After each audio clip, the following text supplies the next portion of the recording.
my name's Kirsty. I realised I needed to change my future, so I lost 80 kilograms.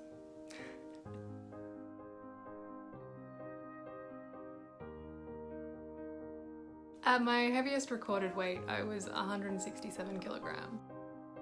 I say recorded because I don't know if that was my highest weight. Most household scales max out at 150 kilograms and I really didn't enjoy weighing myself. Growing up in country Victoria, I was a pretty active kid. I played basketball, rode my bike everywhere. I was able to keep up with my friends. But in high school, my body image issues really set in. It was something that I carried with me through university and beyond. I'm not sure why I placed so much importance on my body. I don't know why I thought I was worth more or less according to what my body looked like. Growing up in the 90s, seeing the impossibly thin women as the body ideal and knowing that that was not my body, that was hard. At one point when I was at university, I thought everyone must think I eat fast food all the time. I didn't, but in that moment, I made my imagination my reality. After I graduated from university and got an office job, my weight really started to get out of control. I was sitting on a train for a few hours a day, sitting at my desk for 8 hours a day, and when I got home I was so exhausted that I would sit in front of the TV. I think I put on about 40 kilograms in my first year out of uni. As the weight went on, my health got worse. I had pre-diabetes, high blood pressure, my joints ached, I had this unexplained pain that would leave me bedridden for days at a time. I wasn't healthy.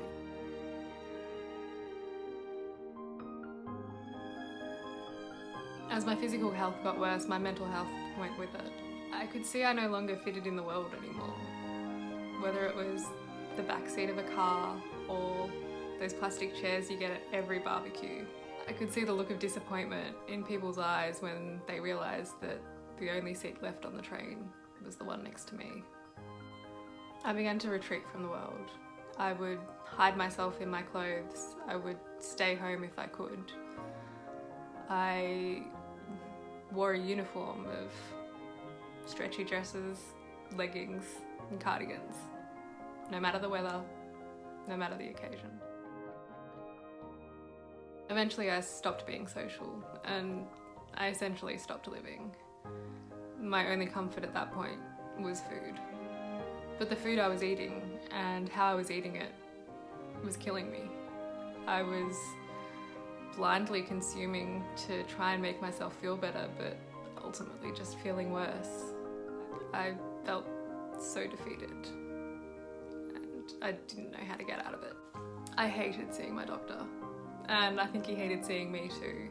Lovely man, and I'm sure he thinks I'm okay too, but I was there so often and he knew that to be healthy I needed to lose weight. He could see how much I was struggling, how I would go on a fad diet, lose a little bit of weight and then put it all back on and then some. It was like this never-ending merry-go-round and I wanted to get off. My doctor had been suggesting weight loss surgery for years and I'd always said no, that I could do it myself because I had this misconception that it was the easy way out. I think at 167 kilograms, there really is no easy way out. I don't know what it was inside me that changed, but one day I accepted his referral and I went and saw a bariatric surgeon. In August 2016, I had a vertical sleeve gastrectomy, which is where they remove around 80% of your stomach. I learnt pretty quickly that weight loss surgery is not a quick fix. It's not really a fix at all. It is a tool that can help with your weight loss, but at the end of the day, you're responsible for what you put in your body and you're responsible for how you move your body. My new stomach didn't decide what food to put in it. It didn't take me to the gym. It didn't change my lifestyle, my habits, my coping mechanisms. All it did was limit how much I could eat in any one meal. And even then, over time, your stomach will stretch. I learned a lot about myself after surgery. I learned that I enjoy moving my body.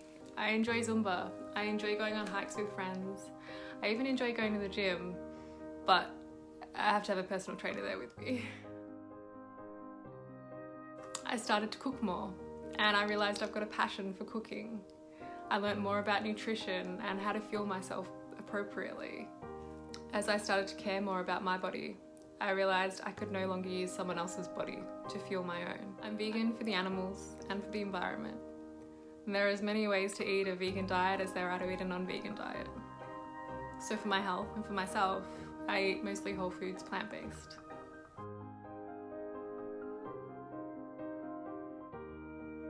I love food.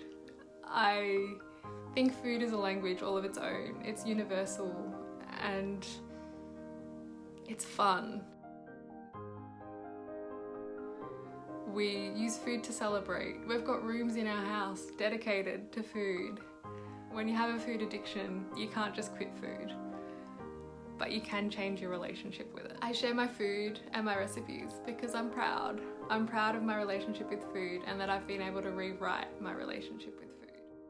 I share my food because it's my passion. I love creating healthy recipes that anyone can enjoy. I share because I'm sharing the knowledge that I've learnt along the way. In the months and the years after weight loss, you change a lot. You change a lot in ways you never thought possible. And it's scary.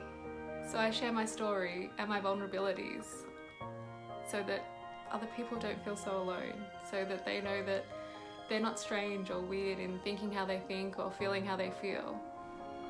It's definitely a roller coaster, but it's made that much easier when you know that there are other people out there who have experienced the same thing or are experiencing the same thing. I share my story because I want people to know that it's never too late to live a life that you're proud of, to live a life that makes you happy. Physical health is important, but we are so much more than our bodies. So for me, for now, I'm looking forward to figuring out what else I can do, who else I can be beyond my body.